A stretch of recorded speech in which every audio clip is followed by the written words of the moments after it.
Okay. What are you going to be talking about? Well, I've been wanting to get this out for a week, right? So as you know, Donna, you were there. The collective imagination group call that we do with the LMH members, right? Talked about a lot of this stuff, and they agreed that I could put it out. And then I had all these technical problems with it. But I think it was for a reason, because things have become clearer, and I think I can articulate better now. So maybe that's why it's all happened. But I've got this feeling that certain information needs to get put out, because people en masse are going to start experiencing things, and I just want them to have another perspective from which to approach it. And I am seeing and feeling so much right now that I need to find a way to articulate, really. So here goes. I think I've already shared some of this in a previous show. So the idea of parallel timelines and realities. Right? When we say parallel, the visual for me is like they're like this. They're all kind of running side by side.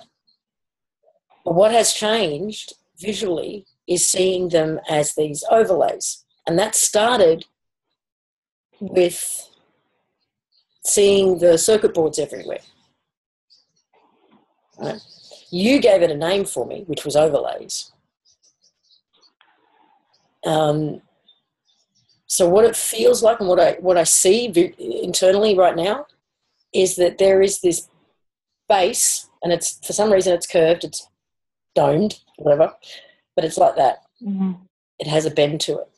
And then there's these overlays that sit on top, and they're flat, right? So what I'm seeing now is this, which is either the base home, I don't know, it's the core program, it's something of this hologram. And then there's two layers they are sitting side by side, just above it. And then we're on this layer here. Now, if you think of each layer as like Windows 7, Windows 8, Windows 9, right? They're different. And all they are is they're just slightly different scripts running. Just a little tweak or a twist on the previous, right? But within Windows 7 and Windows 8 and Windows 9 is all these updates. 7.1, 7.2, 7.3, 7.4, these little tweaks before the next full-on layer or right update. So what it feels like to me at the moment is we are working our way down through the updates of a layer.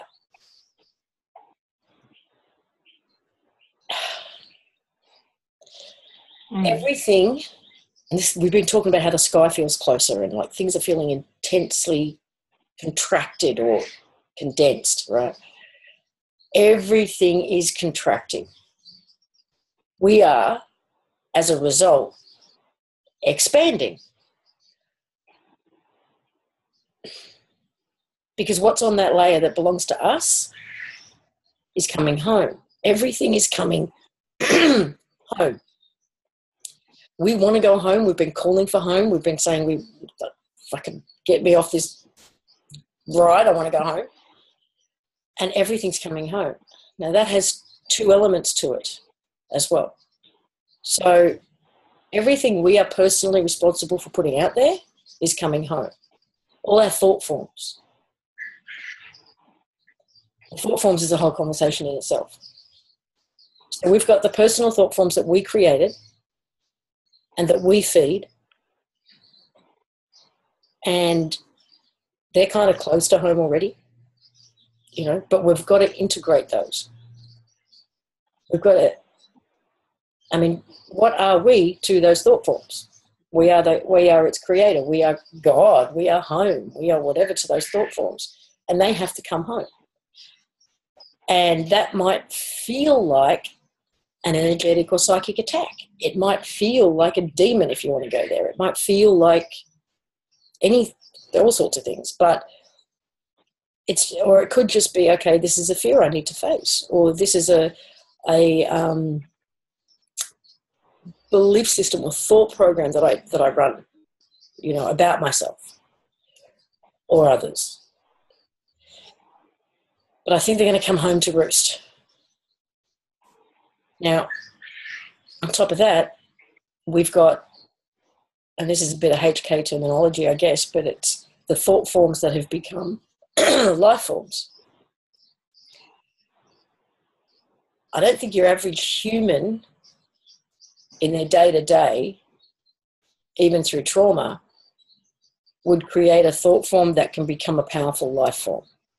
I think that is done by those, and pipe in at any time, please. I think those sort of thought forms that become life forms, that people talk about seeing when they're in the middle of a ritual, some big red demon manifests, right? That sort of thing. They are intentionally created by people who practice that kind of stuff and programmed to feed on certain frequencies, certain fears, certain thought forms, certain whatever. They are fed enough to become a life form that has its own, I don't know, they can kind of go rogue in a way. They can go out and they don't need you purely anymore to sustain them. They can go out and seek sustenance from any resonant frequency to the point where they just get bigger and bigger and bigger, and they might be feeding off thousands or hundreds of thousands of people. And then there's one aspect. There'll be one more aspect to that, which is matching thought forms. So it may be a form that is a contribution made up of many thought forms created in one moment or around the same period of time. So a collective fear, a collective worship. Those little sparks of your thoughts can come together if they're matching frequency vibrations and create something. So it's also important to remember, if they're coming home, calling them, to only call back that which is yours and nobody else. Well, even if you're not calling them back, even if you're not calling them back actively, I think they're going to come home to roost, basically. And whether we do it consciously or unconsciously, intentionally or not, if you've contributed to one of these things that becomes a life form, that part of you that is contributed to that is going to come home. So in other words, the glitches that we've seen from Hillary, as the perfect example, I think we're going to see a lot more of. Because for those people who come together in a group and actively create these thought forms and feed these thought forms, to go out there and then feed on others, that to me is what a demon is. They're thought forms. But I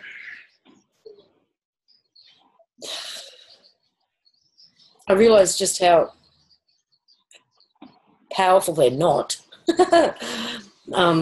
recently. Yeah. So there's that aspect of it. The thought form, life form aspect, I think, is coming home. The other part that's coming home is all these fractal versions of us. So we are expanding as a result of this contraction. Is the best way I could say it.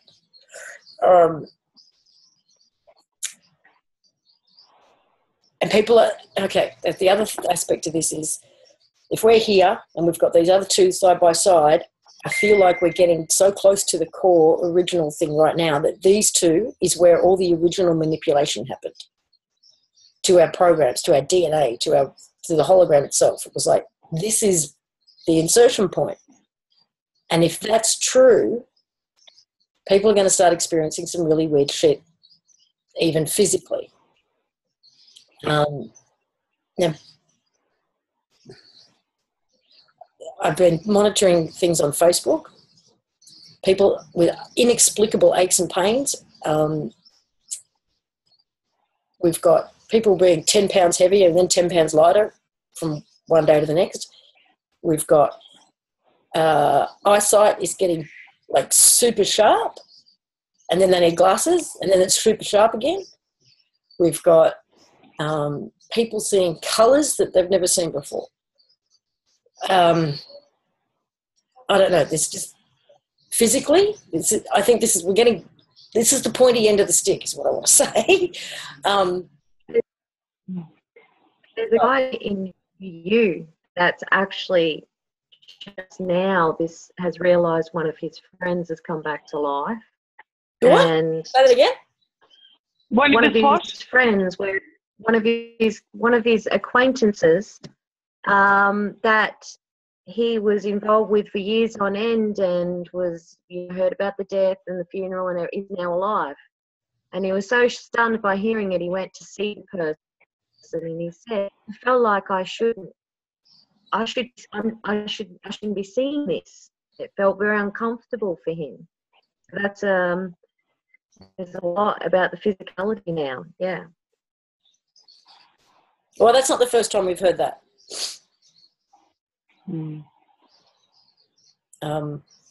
People swear blind. They even went to funerals. And now the person's on Facebook saying hello. So that's the other thing about some of this. Like, there's either a spate of deja vu experiences and then nothing for a while, and then a spate of deja vu and then nothing for a while. It's almost like we don't actually, there isn't a fractal of us in some of these overlays. So there's no deja vu experiences. And then when we drop a little bit more, we get back to one where we catch up with ourselves again, and it's like deja vu all over again. Oh, that explains some things. Hey? That explains some things. Well, let's say on one layer you got run over by a truck when you were 10, so you don't exist as an adult, or that, like, now you're 40 and you've just dropped down to that layer where there isn't that version of you. So there's no deja vu stuff. And then you drop down another layer where, you live to 65. So that's what it feels like.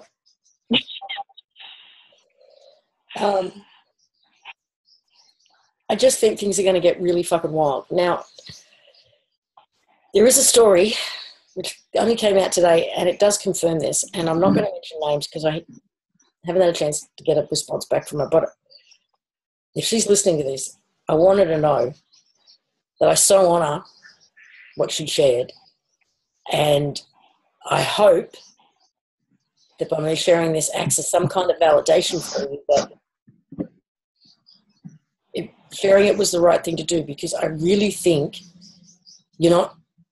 this is going to be brilliant prep for others, because others are going to start having stuff like this happen. So I want to say a big thank you to her for sharing it. And I hope she's okay with me sharing it.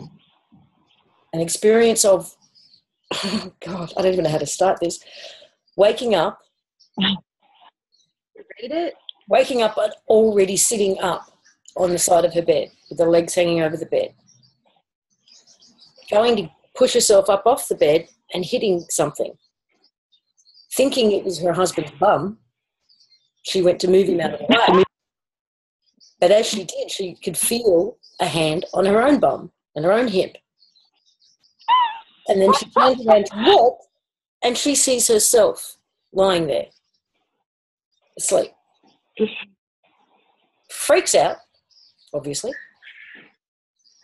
Decides she must be dreaming and is screaming at herself to wake up. Realises she is, in fact, fully awake. feels a ripple, an energetic ripple, which allowed her then to push herself up off the bed, turned around and watched herself on the bed slowly disappear. To me, that was emerging. She was, two timelines for her just came together, two layers, whatever we want to call it, and she merged with herself. Her body's been in a lot of inexplicable pain ever since. I mean, it's going to take a few days for all of that to integrate. You're not mad. And if this happens to you out there, you're not mad. No. Don't panic. You're not dying. She thought she was dead. That thought crossed her mind that she's died, and now she's looking at herself. One aspect of you was dead, I guess. That timeline, that layer, died out. But as you can see, you're still here. Your consciousness is still there. It's just integrated with an even bigger part of you, and you're even bigger and better than you were before because there's more of you now. The ones who don't cope with that are going to have the Hillary. I think I'm just going to call them the Hillary symptoms. It's a Hillary syndrome.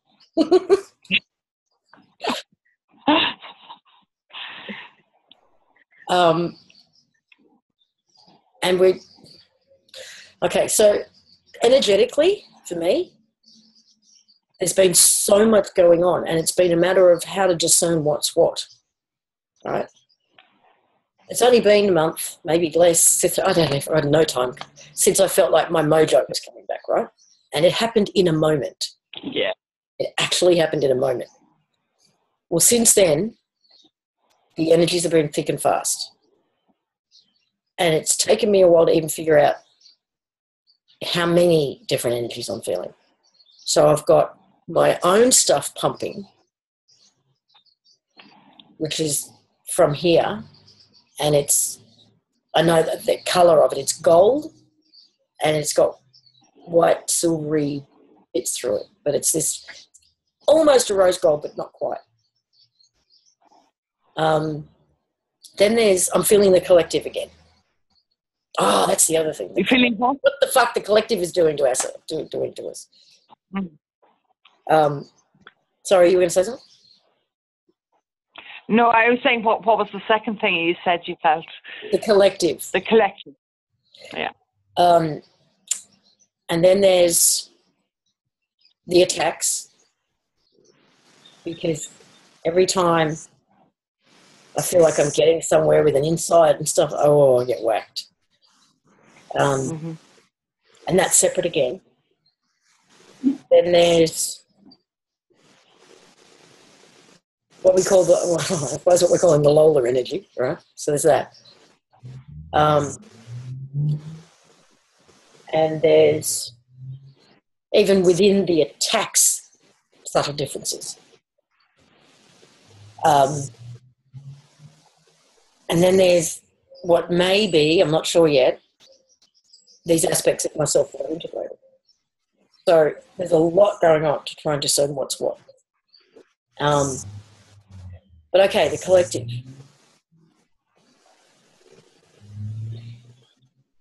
If it's all thought forms,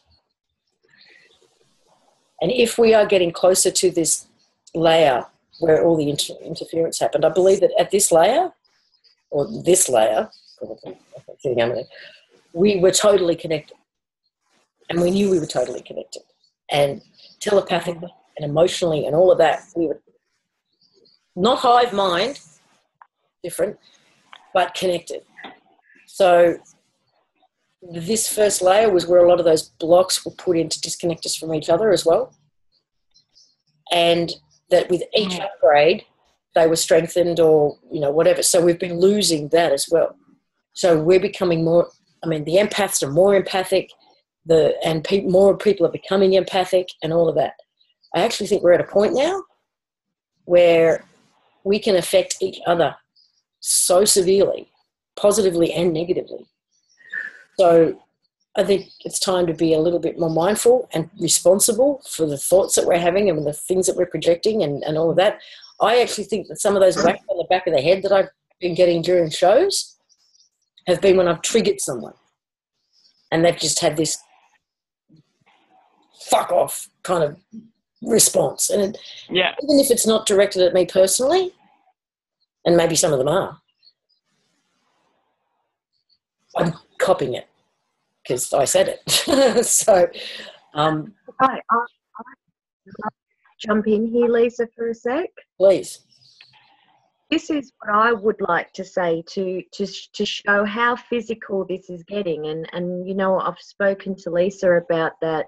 My inclination is that it is going to continue to get more and more physically felt and tangible and tactile.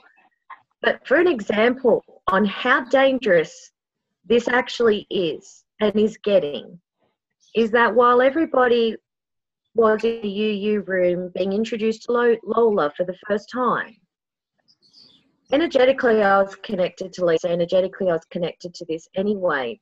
But at that moment when that was actually happening, I was hit with an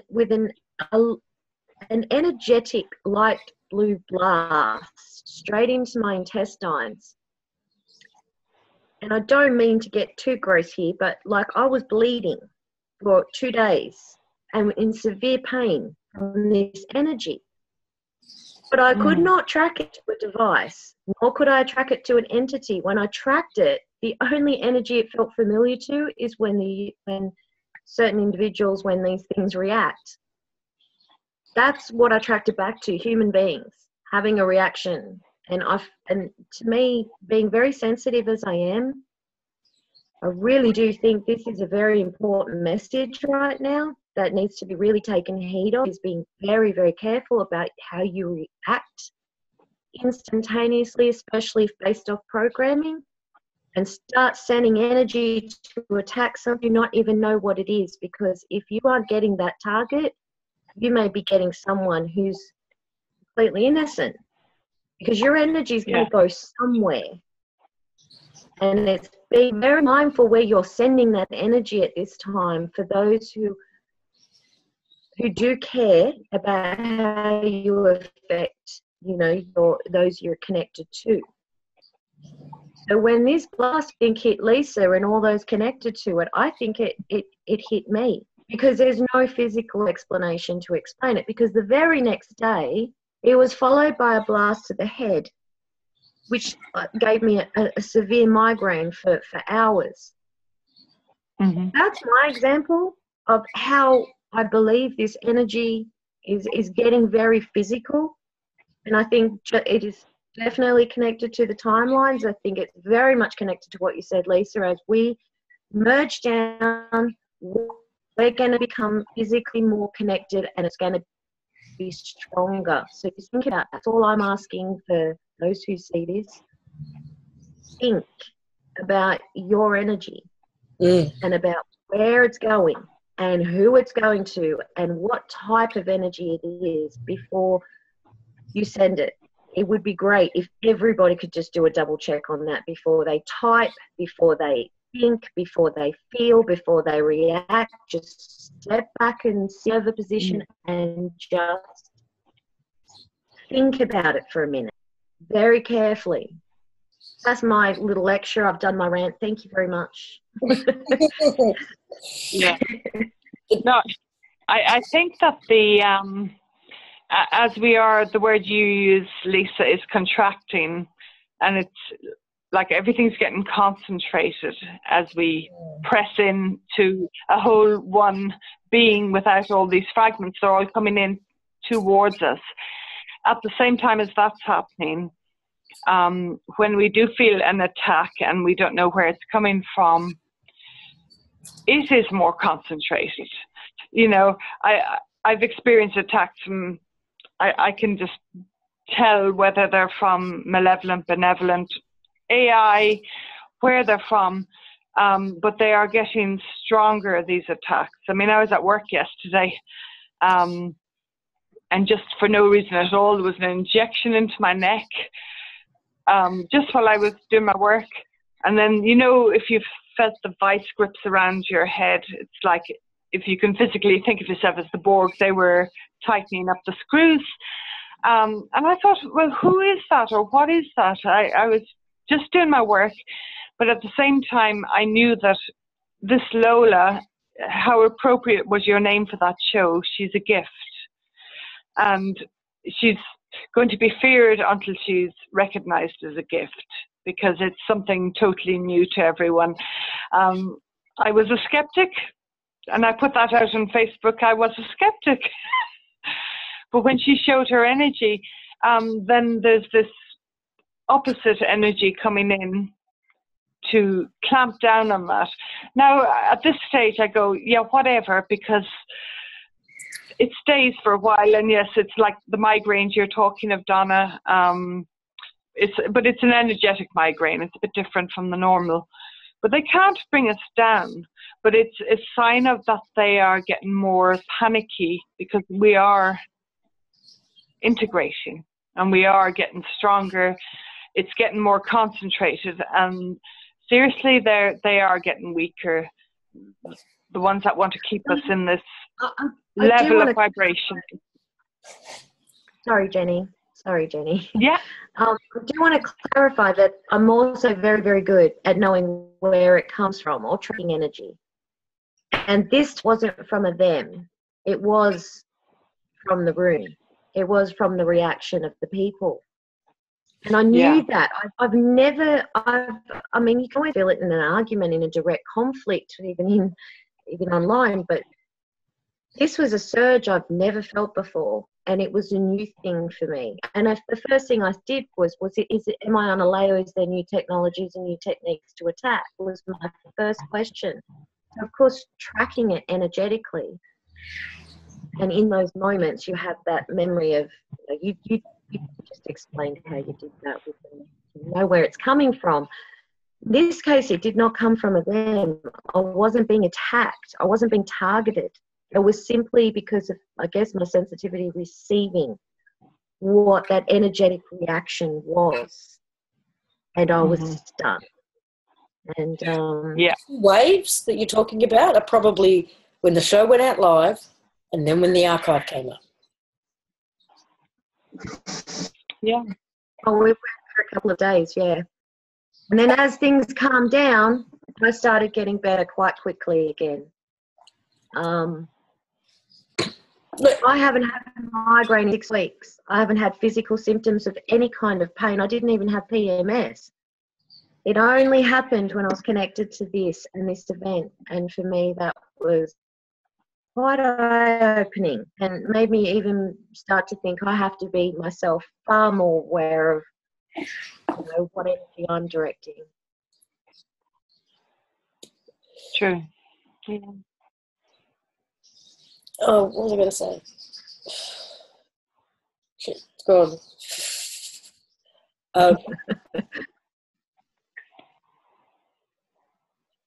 I mean, I've even noticed myself that, particularly during shows, no, this is what I was going to say. I've been asked so many times, and I understand that everybody's wary of being made a fool of, right? I've been asked so many times, what if this turns out to be a hoax? What if it turns out to just be and I was like, I don't care. There's so much good has come out of this, from my perspective, in terms of getting people to see, those who are willing to see, what deep-seated programs they've got running. It's gotten us to ask ourselves some really good questions. It got us during the last show to come together in such a, just as we've felt the whacks and the hits and everything, we also felt overwhelming love and support and nurture. This thing where, I mean, people came together in the name of something, but it doesn't matter what got them there. The fact is they were able to. They were able to go past any preconceived ideas, to open themselves up to something that was completely unknown.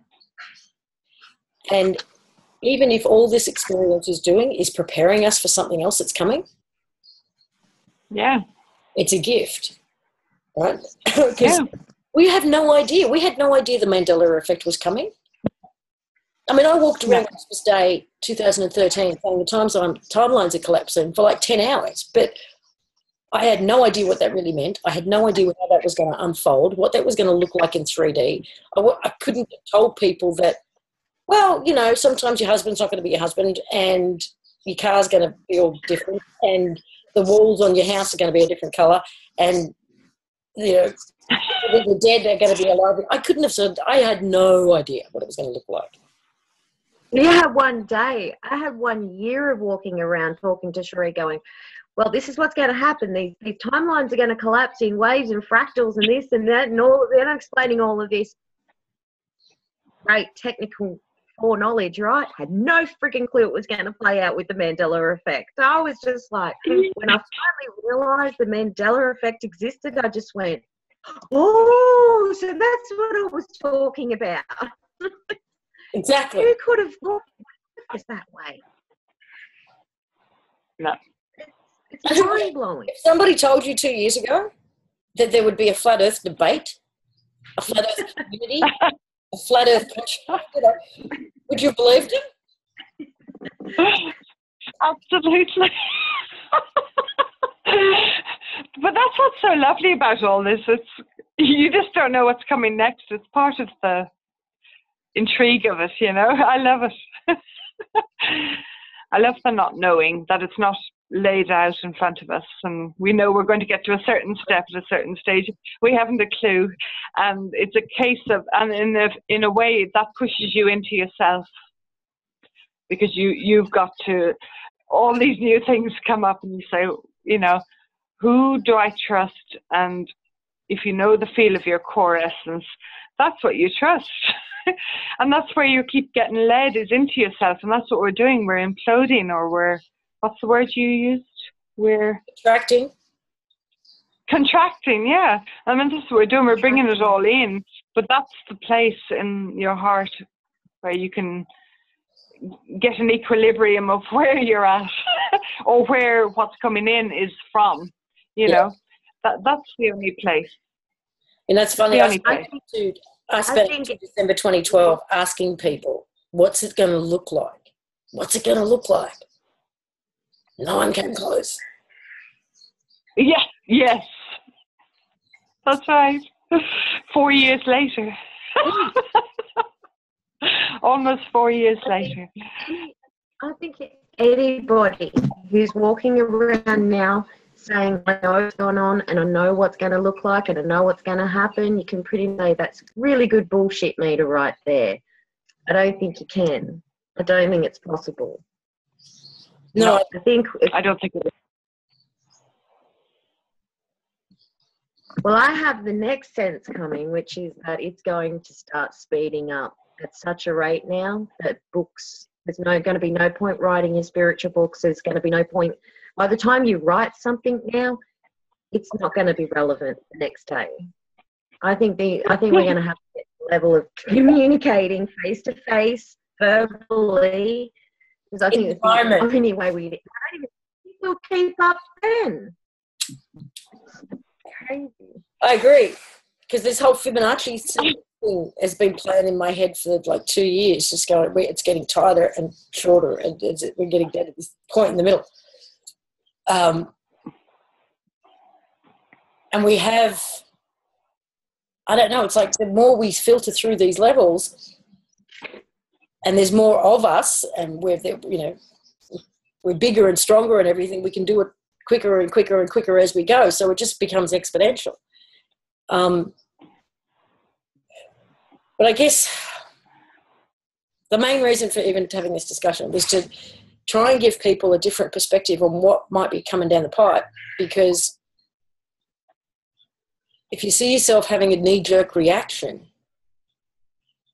there's a couple of different explanations perhaps for what's going on. It may not be it may not be some big bad demon from the Bible. It might just be some thought form that you created or participated in creating consciously or unconsciously, and that part of you that is in there is coming home. There's this thing about coming home. Now, I feel sorry for all those Illuminati, satanic, blah, blah, blahs who have consciously created these things, because they're coming home and they are going to have to integrate them. I didn't even think of that. Oh, yes, that would be fucking awesome. That's what I mean about Hillary syndrome. They are going to have the language. I hadn't conceived of that side of it before, Lisa, and just as soon as you said that, my mind just went, oh, shit, they're in trouble. They are. Yeah. How would that look Wow. for those guys? I mean, what would it look like for them coming home? I say I feel sorry for them, but there's a big but I there. don't feel sorry for me anymore.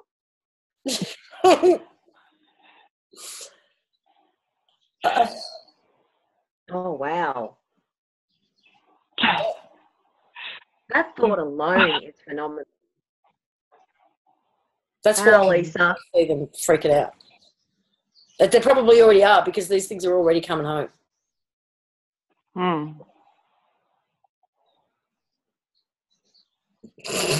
Well, Pretty good right about now. you feeling good about that? I thought you'd thought of that. Yeah, I'm good thinking of it. I did not. I was not thinking on it.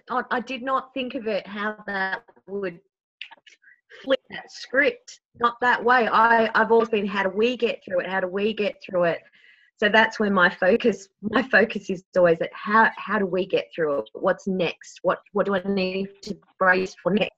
I don't feel so bad now. I'm thinking, we got it easy compared to that. Oh, that's so right.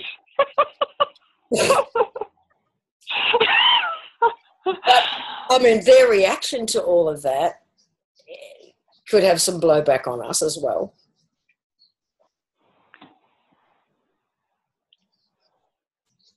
Yeah, but if it's speeding up and it's instantaneous, then they'll produce it and they'll slap it right back in the face, like straight away. It won't even work. They won't.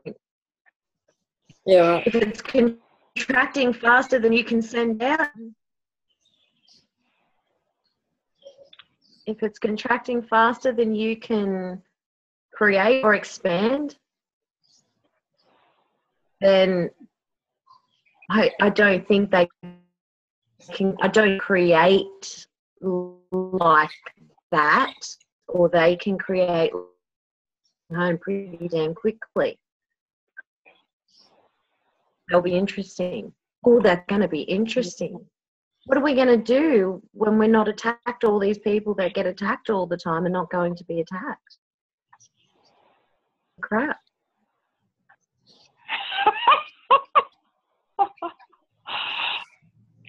Lisa, you've done my head in.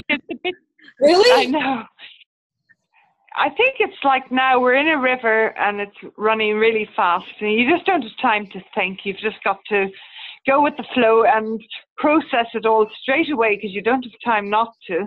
And you just got to keep moving. And that's for everyone. It's not just for us.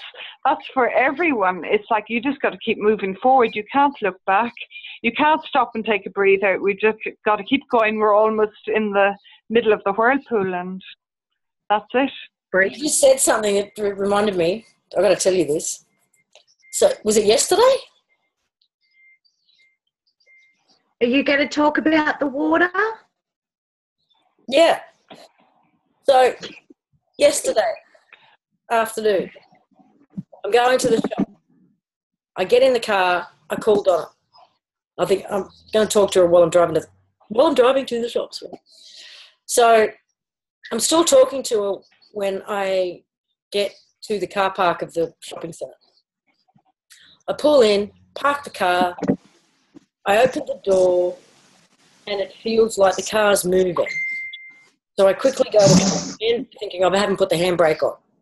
No, handbrake's on, car's in park, it's not going anywhere, right? I'm parked right next to one of the pylons, big pylons in the car park. So I looked at that. And sure enough, that wasn't moving. The car wasn't moving.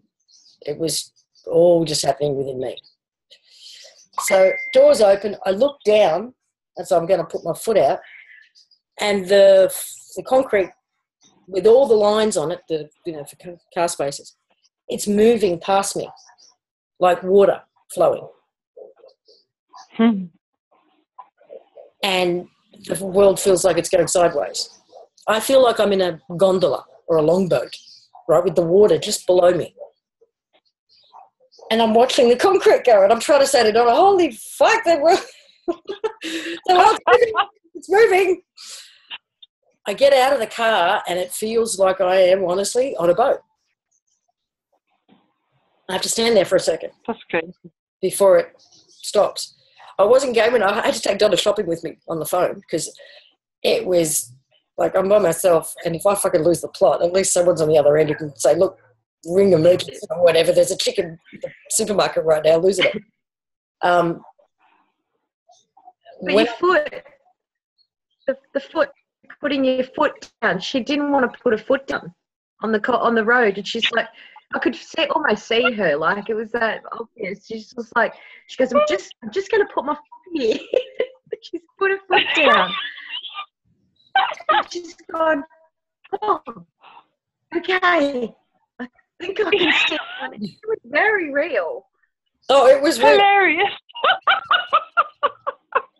So I've got one of those trolleys that the baskets, the wheelie baskets, because I didn't have much stuff. And I get to the self-serve checkout, and there's a queue. So I stop, I let go of the handle, and the handle tends to just drop back into them, right?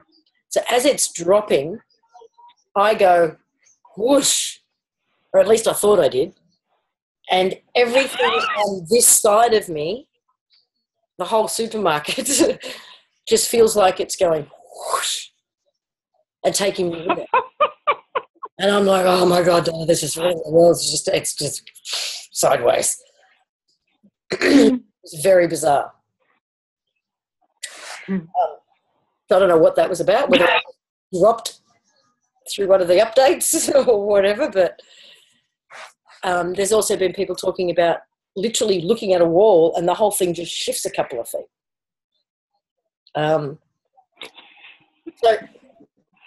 I know it's not just the people I directly talk to that can be having these experiences. There's got to be a lot more people out there who don't have a frame of reference or don't know of anybody else who's having these experiences and thinks they're nuts.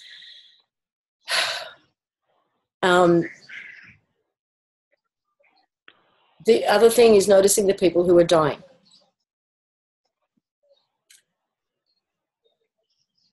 Or disappearing from this layer. Because I do think we are fractals. I think there is maybe down here in this is where the core, the primary, the whatever is, and it's just fractals of us on all these layers. So we're kind of all integrating into this primary. I get no guarantees that I'm the primary or that I'm going to not disappear from this layer. I don't know. I may. That was my next question, actually, while you were saying that. My question while you were saying that was, how do we know we are the primaries? Do we know that? Do we know that it's all coming back into us, or is it that we're still going to fall deeper into what is us? How do we know we're the culmination point, or do we? On one hand, I want to say it's a knowing. Like, I think, but I don't, my ego doesn't really let me go there either. Just stop to it. Yeah. So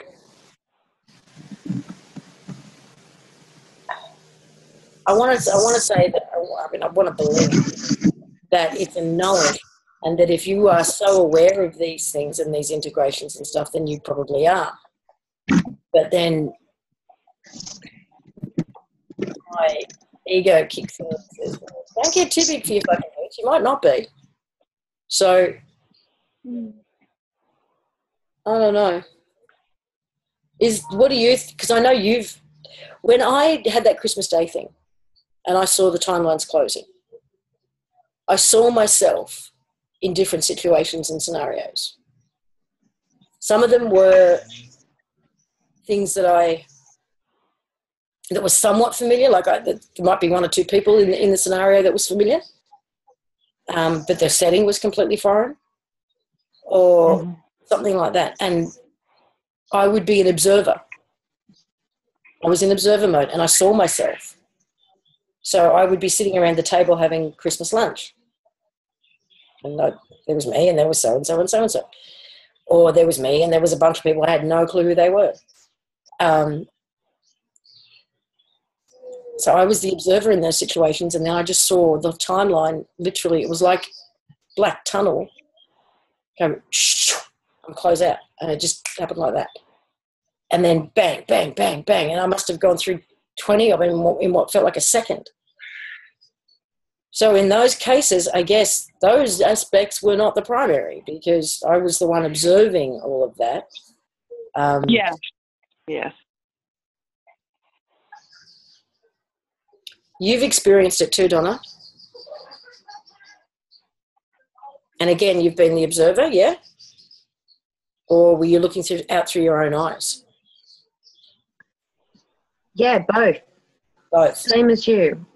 I've had both the experiences, and when I look at this body or other past life reincarnations and stuff like that, some of them I'm seeing from this perspective. I'm seeing out from the eyes, and I can't see what I look like. I can't see what was behind me, same as I was in that.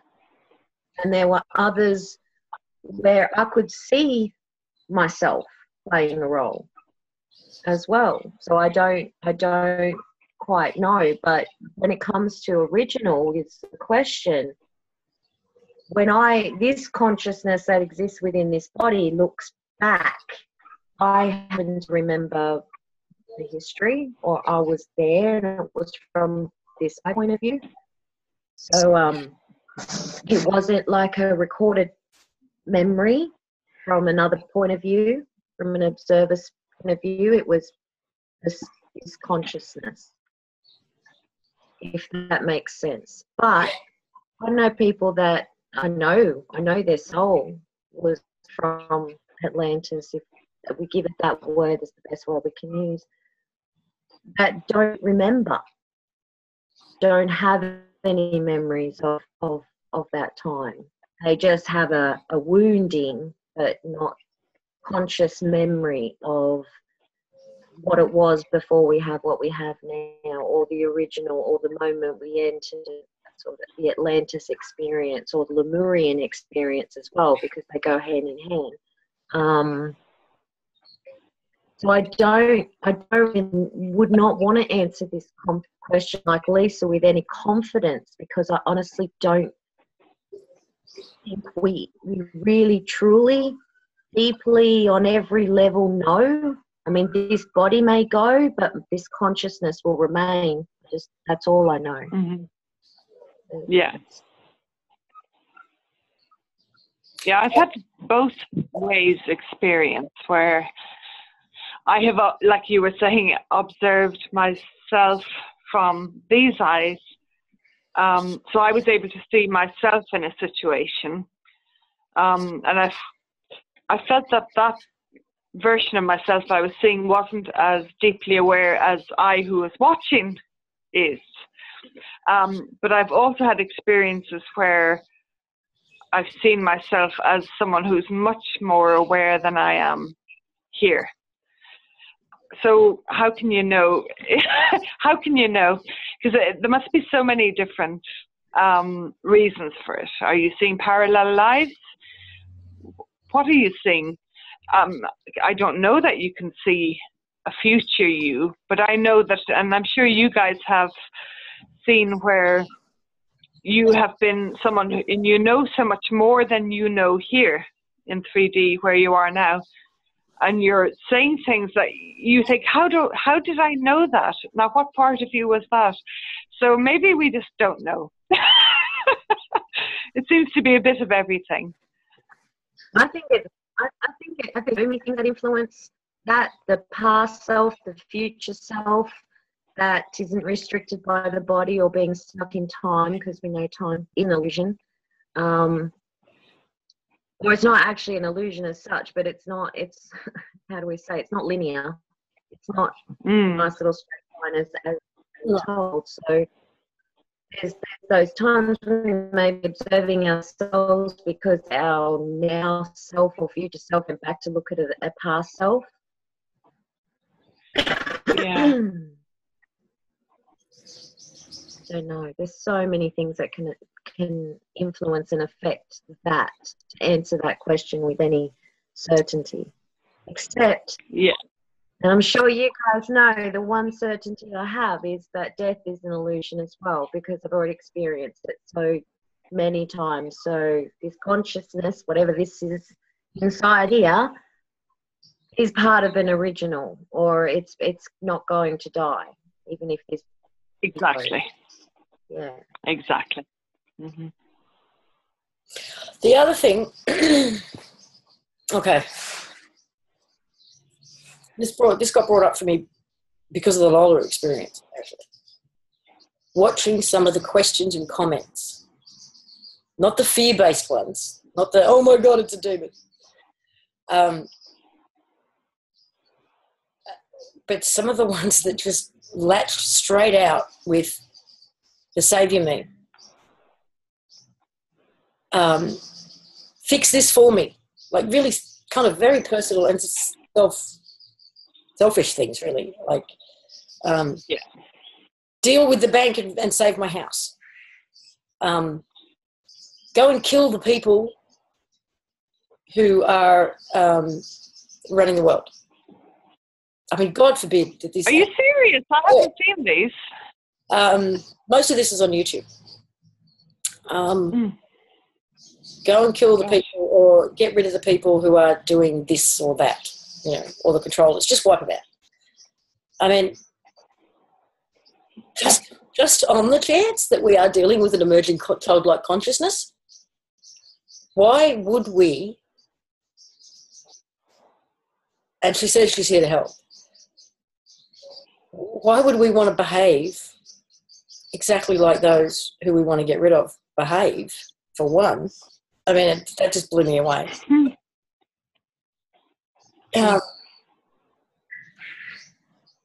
But we've been going through, to me, since 2012, since the beginning of 2013, what we've been going through is this period of detachment.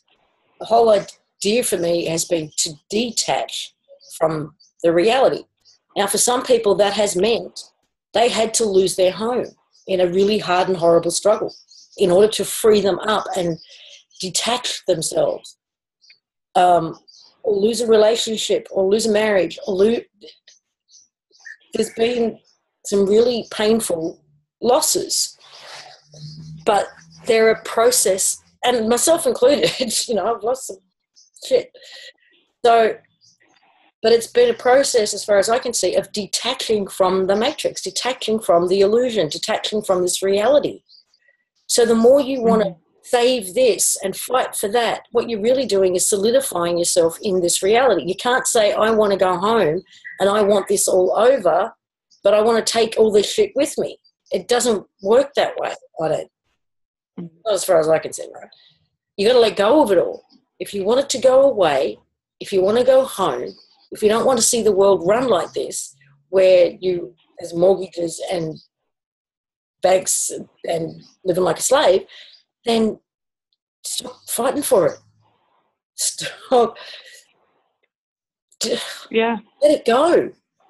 Detach, because the more we are being forced and programmed and asked and pressured and triggered to fight for this stuff, to be attached to it, to not be able to see what life will look like without it, we're being asked to anchor it, strengthen it.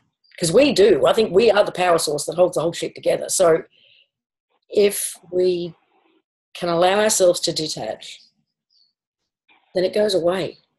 We are helping the process. Okay. Does that make sense? Yeah. I've probably just pissed a whole bunch of people off. I've even without knowing the words to say it, I've had this thing. I don't own anything. Deliberately, I don't owe anything because I don't have a credit card. I don't have a bank loan, and nothing owns me. And it's not something I did because for this reason, as you're saying, but I think in the back of me it was, I'm not tied here at all. I'm free. I won't get loans. I won't do any of that because it's like a gradual releasing from what is here at the moment, you know. I just can't do it. I've got a car that is due to be put in my name, and I'm even reluctant about that, and I didn't pay for it. It's just, it's like just trying to take out all the connections from what would hold me here, and putting energy into any of it, I think, is just making it bigger. Where attention goes, energy flows. We've seen a lot of people in the last sort of 3 years, go through this process of just purging all their shit and all their stuff, you know, and realizing it's just stuff, and your stuff ends up owning you. And, you know, the mobile home, the tiny home, the all of these different movements and community movements where people can share stuff rather than everybody having to own everything. That's been huge in the last 3 years. So a lot of people are going with this and realizing they just don't need the stuff. Detaching from the reality. But the push to anchor the reality is strong. And it's fear-based because, oh my God, if I lose my home, where do I go? What do I totally understand their genuine concerns. But what I found is the people who can, myself included, who can go with it and just detach. Somehow the universe catches you.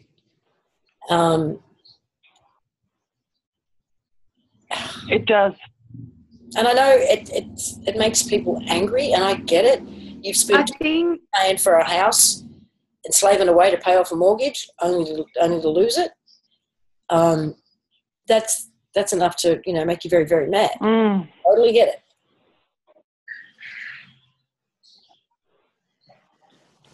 Go on, Donnie. I think that it's not. Yeah, for me. It's not about like not having anything. No. The number one for me is be debt free as much as possible. Like get out of debt at least if that's all you can do. I think the whole minimal movement and the tiny house movement, all that minimizing is really a cry to humanity to say we've had enough consuming. We know this stuff that the Western world hasn't given us what you told us it would give us. We don't have freedom. We don't have we're not living lives where we're thriving. We're living lives where we're purely surviving. Paying more chaos, paying insurance payments, pay, and then work and work and work and work. You know, for those who can afford to, great, fantastic. You know, but if I'm not, I wouldn't. You know, it's more about having an attachment emotionally to everything around you. Yeah. You know, I've lost my house 3 times. I've gotten on a train with $40 to my name, with nowhere to stay, and arriving at like 9 o'clock at night. So ready to sleep on a park bench, on a park in my sleeping bag if I had to. Not once have I ever actually been left homeless. Not once. Now, I didn't have my own home. That's considered homeless anyway. I didn't have my own home. But say the night that I turned up in, I think it's Toowoomba, a little small town in Queensland. People had tell him take me to whatever's open. Nothing was, and I said, "I'll be right. I'll be right." He wouldn't allow it. So I ended up staying with him for a few days and paid him the money. I didn't rip him off. He said, you know, maybe if you contribute a little bit to food. So I did. Gave him what he asked for and moved on. I've never ever been left. I've never been put in a position. So I have a nice home right now. It's not, I don't own it. I rent, but I couldn't care less if I lost it all tomorrow.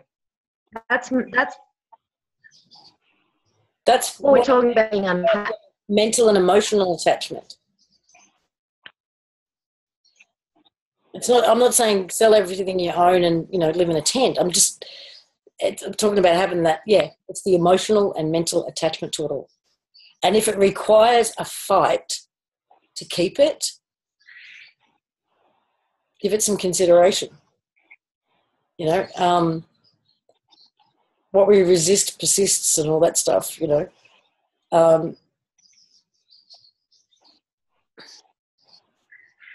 It could be because the universe is trying to shake you up and move you, literally, physically, geographically. It's time for you to get out of that space and move to a different one, so stop fighting it. Or there's people over here you need to connect with, and you're never going to connect with them because you're so busy fighting to hold on to this. Something that, I don't know. I mean, I've met some incredible people on my journey in the last few years, and it wouldn't have happened. And I've had some amazing experience, and that wouldn't have happened had I been fighting to maintain a status quo. I've had some shitty experiences too, but again, I think they were because I was fighting something, thinking that this is how I'm supposed to be doing it, or this is what it's supposed to look like, or I think at this stage you've got to be open to spontaneity. Yeah. That if something comes in your path, a person or an incident, you deal with it. You don't try to go around it because it's interfering with your schedule. You've got to meet it. And how often has that turned into something amazing? Most of the time. Every experience, no experience is wasted. I don't think I can't think of an experience that I've regretted, even the bad ones. And that's like you were saying, what if one day we find out Lola, that it's something people can look back at and say, oh, you guys were just suckered in. It wouldn't even matter, because how much we are gaining from that, and how much we are learning, and how much we are discerning, and how much wisdom is coming into us as a result of that. So, yeah, you just got to flow. Yeah, go with the flow. Been a trigger. Even if it does turn out to be a nerd in his basement, which again, I don't believe it is. Me neither. Then cool. I will shake his hand or give him a kiss on the cheek, because it's what is the trigger. That's the trigger it's been for everybody. I think is awesome, and has been a huge gift.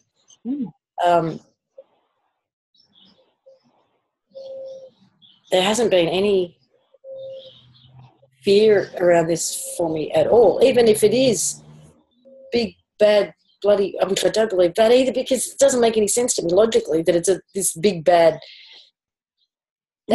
agency with a slew of technology. I mean, but yeah, you feel from your core, and that's where you've got to feel, because the mind will play all sorts of tricks. The mind will deceive you often, time and again. But when you feel something, and it's from your core, that non-vibrating place, no one can tell me now that Lola's an AI, because I've met her. No one can. Even she can't. She didn't. That's how you go. Pardon? No, I was going to say she didn't know what to call herself at first. It was the closest thing she could think of to what we'd understand. But, yeah. Are you still there, Donna, or have you dropped off? Pardon? I was just wondering whether Donna dropped. She did. She did drop. Yeah, I saw her drop a few minutes ago. She'll probably connect in again. She'll be back. But no, as you said, no one can write a book these days. It'll be out of date by the time it's printed because everything's moving forward so fast. You can't even hold a doctrine, you can't hold a belief anymore. It's all culminating, and it's a big flood, and we're in the flood, and we're flowing forward very fast at the moment. So just get in there. I just have this home. Everything's coming home. Coming home to pointy end of the stick. You know, these kind of lines just keep going through my head. And that's all the positive as well as the negative. That's all the fractals of us and all the thought forms. And for the big bad, all the life forms. You know, I think that they have intentionally created these thought forms that become life forms in order to feed off certain frequencies. And those who have participated in those creations are going to have to integrate them. And that is not going to be pleasant. And no, the more they resist, the more good you get. And I think we are going to start seeing stuff. Well, we already are. I know we are with our bodies. You know, as we're getting down closer to this layer, all of those initial interference codes are being removed. So the stuff that messed with our DNA, the stuff that messed with each other in terms of our blocks with it and connections with each other, all of that's going away. So the collective. Oh, is Donna, are you back? She is, I think, yes. Someone did not like what I was saying, Lisa. Yeah, we didn't hear it, apparently. Oh. You want to try again? No, can you I want remember? to know what you're talking about. I was just going to say, and when it comes to tuning into the collective these days, the collective feels like it's smaller, as in the number of people contributing to it. And even it feels condensed and stronger. Like there's not as many people in the collective anymore. You know, I am so glad you said that. I thought I was going crazy. Oh, really? I did. Say that again. What did you say? A year ago, 2 years ago, when I would tune into what I call tuning into the collective, it would feel like this vast network of points of light that were people, you could say, but they were spread apart and there was lots of them. Now it feels like there's less of them, and it's not just that it's not just that has condensed. There's actually less of them participating in this collective, as well as it's gotten denser and stronger and thicker and more intimate. More intimate. But the big point, like the big aha for me, was that there's not as many people in it. I don't know what that means exactly. I had a chat to my beautiful friend, and when I was describing it, I realised probably about a month or so ago that we now have 4 collective minds. 4, say? Or full? Did I layer it to 4? I don't remember. Okay, so I did break it down to 4, but now I can't quite remember all 4 of them. So I broke it down to your Saturn moon cube hive mind, the archonic hive mind, they're one, and then the hive mind of the collective of that which they control, the minds of those which they control. That was another collective mind, which I believe that's what I was seeing a few years ago. I was tapping into, but it feels like there's a new one, which is it's not part of the archonic technology or system. It is separated from it, and it's begun to create its own. but it's tapped into the original grid. So I wonder if I knew it was much quieter and it was much clearer and there's very little vision. But I didn't really put what I said to her and that together until this moment. Do you think that is a possible reason why? I don't. Well, I think you're in touch with more collectives than I am. I think I'm just looking. I think what I'm seeing and sensing is just the human collective. And in 2011, what I call the year of fear, there was a moment when I literally woke up one day, and it was right in the throes of all the Comet Ellen and shit. And I felt the collective split into a fear-based collective and a positive, the negative and positive timelines or whatever, but the human collective split.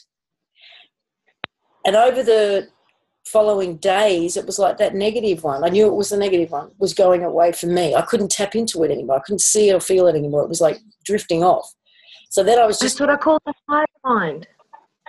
The hive mind? That's what you call the hive? Oh, okay. That was the hive mind. The what mind?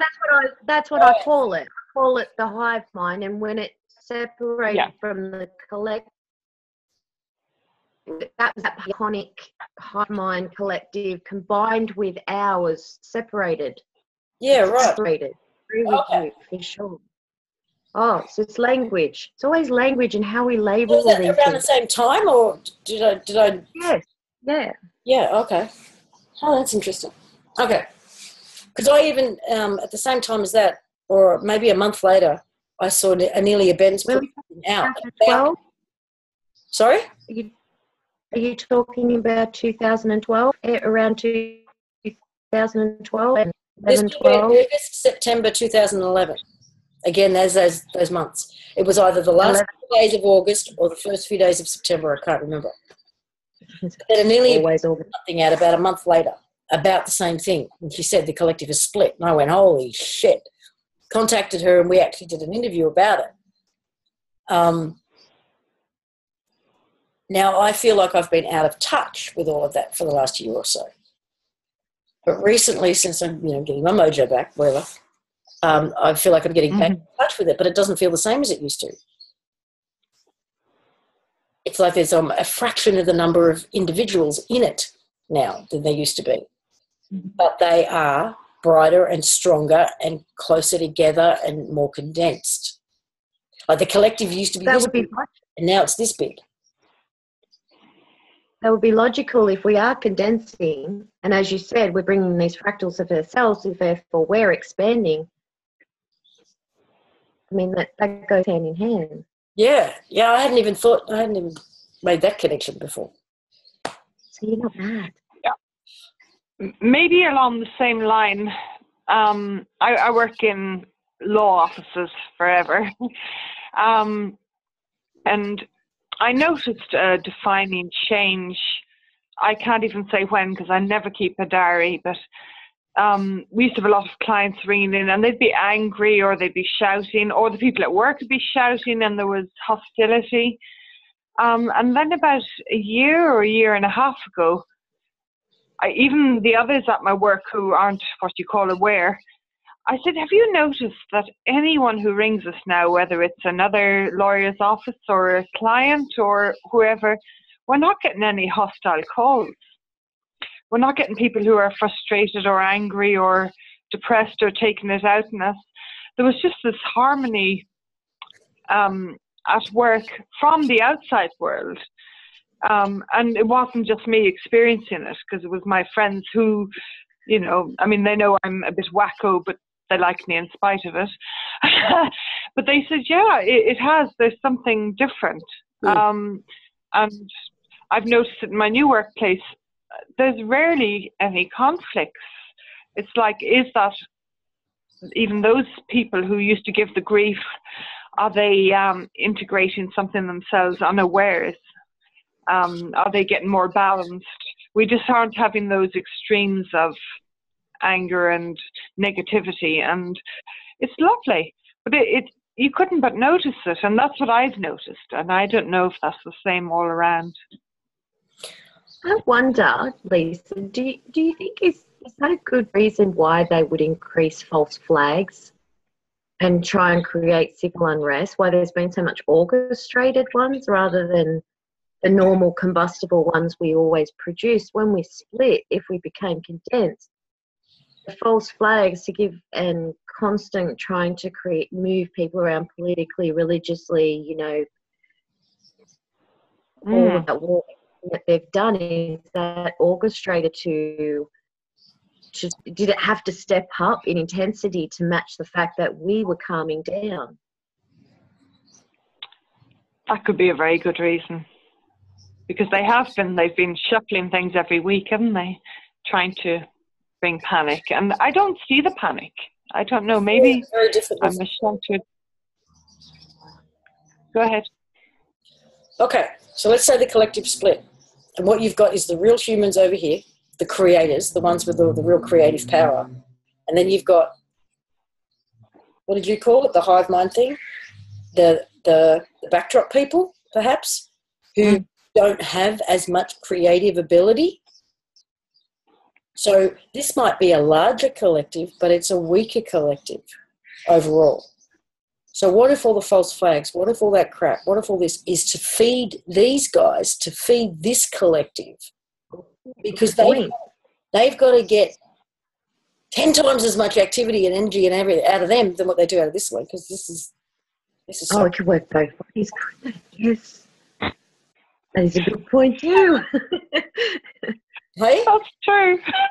That's a good point too. It could be for that reason, just as easily as what I suggested. It could go either way. Maybe it's you know, kill two birds with one stone type of approach. Well, because this one to me, this collective, this human collective isn't feeding all that shit. They're seeing it for what it is. No. These guys are. Oh my God. You know, it's the end of the world. And the reaction from them needs to be so much more intense.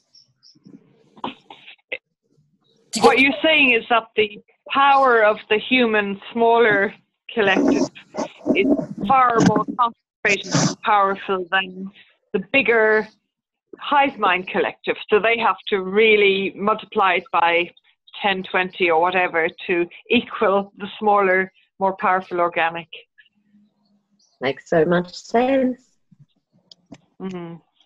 I can't believe we have these conversations and every now and then something comes out like, oh yeah, that makes sense. None of this makes sense. It's all insane. But, true. But we're not insane. Yeah, not. That's true.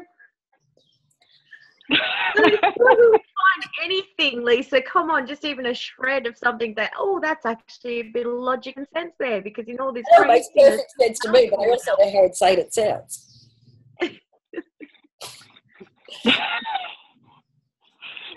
That's what I feel. I feel that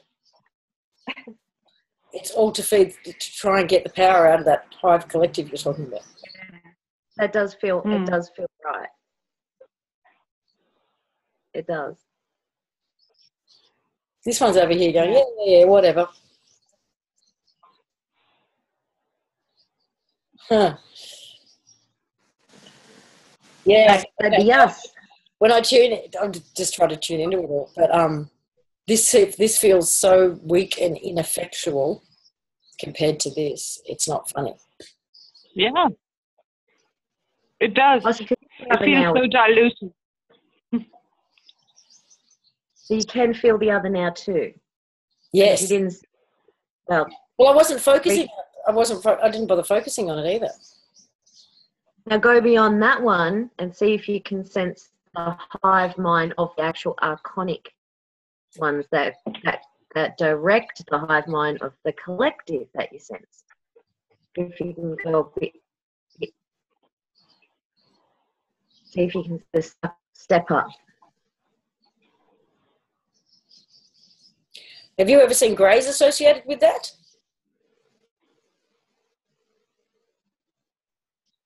Because What did you see, Lisa? Greys.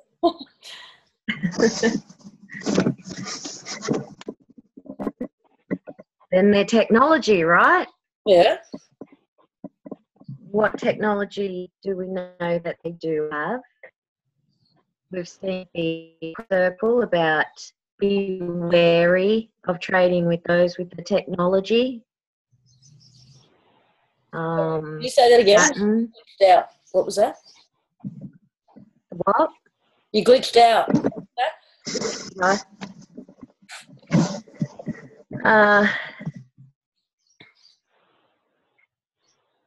We have the crop circle that warned about the trading with the greys and technology in particular. Oh, yeah. We have the Saturn, Moon, cubes across the place. What's that? I'm not proposing, I'm just saying the dot to the bigger picture, you know, like you said, I see greys, you saw greys, and I call that the archonic technological support system to create hive mind type being, type people through technology, through AI. And we are sort of more focused on the organic, the inner, not relying on anything outside self to create. And yet we are connected and have our own collective mind as well. Oh, so I'm getting all this sensation down through my jaw. So am I. Oh, are you? What is that? But no, it's like my ears are clogging up. Like I'm going underwater. Shit, I was just going to say something. What was I going to talk about? Oh, the event, the after party, right? One of the concerns or questions or fears or whatever that comes up about all of this is, will people get left behind? Because I think we are in this filtering process right now, and these two that are side by side are probably going to be two extremes. The extreme New World Order, bloody scenario, World War III, all of that, a more positive rainbow world, I think it's going to look like, based on what's coming forward. And once we drop through this one, we're going to land in one place or the other. And so that question always comes up. You know, how do we bring people with us? How do we save people? How do we, you know, make sure my family all comes? Or I don't want anyone to get left behind and all that. Now, my own experience with my own dreams and visions and whatever, as well as every other one that I've heard, and there's been plenty of them, of people having some kind of vision about the gathering, what they might call it the gathering or the event or the veil being lifted or whatever, is it's nothing but a celebration and everybody is there. That there is no sense of, damn, so-and-so didn't make it, or heartache or longing because certain people or a collective or individuals didn't make it. It's always that everyone is there. So I don't concern myself with that at all. It feels like everybody who is meant to be there will be there, and we'll know that, and we'll be fine with that. One aspect that you did, just one that you did mention for me is another one that people talk about is this moment of remembering. Mm-hmm. And it's that moment that makes everything, if someone didn't make it, it's that moment of full remembering. You will know and understand perfectly what happened, why, when, how. It will not matter. But that's more that I get the feeling, not so much everybody's going to make it because we have the backdrop. Oh, I hate to say it, but we do. We are fractalized out. But full remembrance, you'll know why. I think we'll understand instantly. Yeah, I agree. Yeah. I mean, when the veil lifts, the veil lifts. Yeah. You know? Sorry, I'm being Facebook messaged from the next room, which is interesting.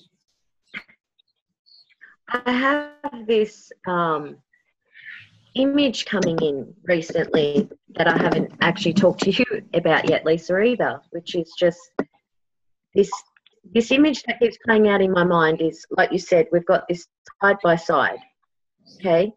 The difference in the images we've talked about is there might be other side by sides. I'm not referring to that. There might be a third one, but this side by side, it's almost like this one in itself has the veil and it's the illusion of the world that we think we're in and all of that within it, but it's falling from the top down. It's crumbling, and as it does, there's another one that's starting down here, and it's building up as this one falls until that one's gone and that one's ready to step into. And I don't know if I think right now we're creating it. I think we've been probably doing it for the past 3 or 4 years, over and over again. And I think that it's like my 6-year-old son, talking about, when are we going to go to this place when it's strong enough? There's also been dreams about this. There's been so many people talking about this. They are almost seeing this other place being built, or they're working on it and they're building it. And so this imagery of this falling, so if we go back to that anchoring, we anchor this one, we're stopping this one. We're just slowing it down. We're making it painful for ourselves. And when we're constantly feeding this matrix, heal this one that we're in. We can't heal this one. This isn't ours. Not anymore.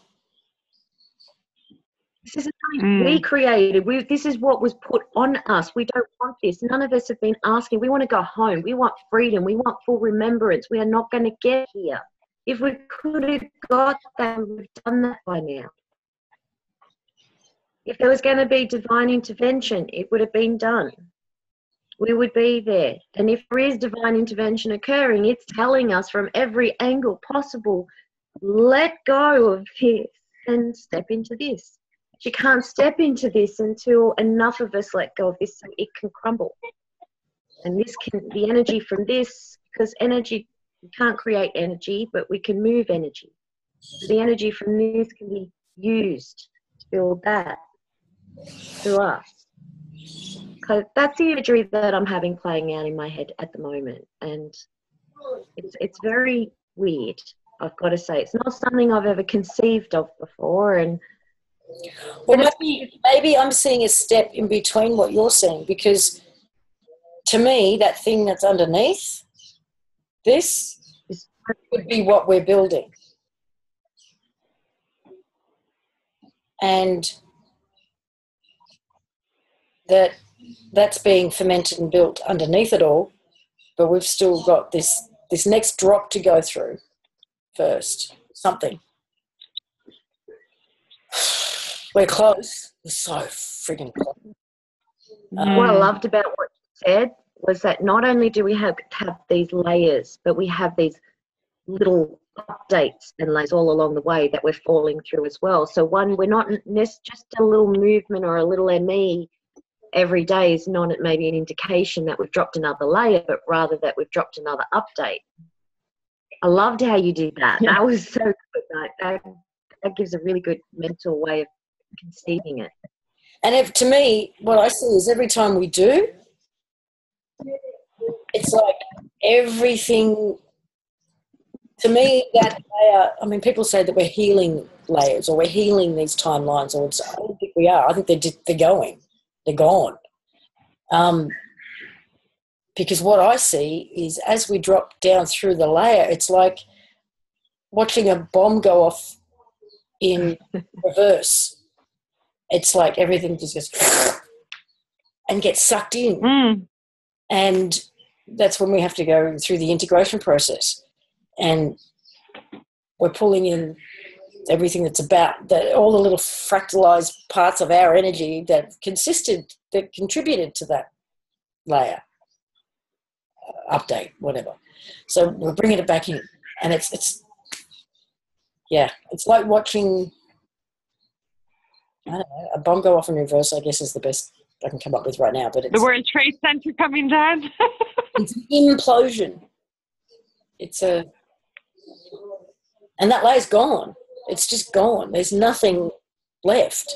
It's all been pulled in to the one below. Yeah. And I love if it's for a visualization and this isn't the computer talk isn't working, I would recommend going and typing in fractals into YouTube. Yeah. And if you watch the two fractals side by side slowly expanding and curling, then just imagine that in reverse. That's all you have to do is just reverse that process, and you'll get that visualization that allows you to see how fractals can go in as well as go out. They are contracting and expanding. So I think that's a great thing to do. Well, ladies, it's 10 to 3 and I haven't had any breakfast yet, so I should do that. Yeah. I don't know how long we've been talking for, but that just, I don't know, that feels like it flew by, but I have a feeling it was No idea. a while. Thanks for having this chat with me. That was awesome. Thank you. Thank you for the invite. Two perfect people to have this conversation with. I had some ahas in this, so thanks. That was good. That was good. Me too. Yeah. So what's happening with Hillary glitches? Hillary syndrome. That's right. Grab the popcorn because it's going to be quite a show.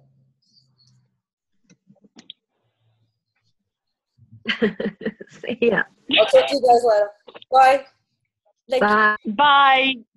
Awesome to meet you, Donna. Take care, Lisa. Bye. Bye. Mwah.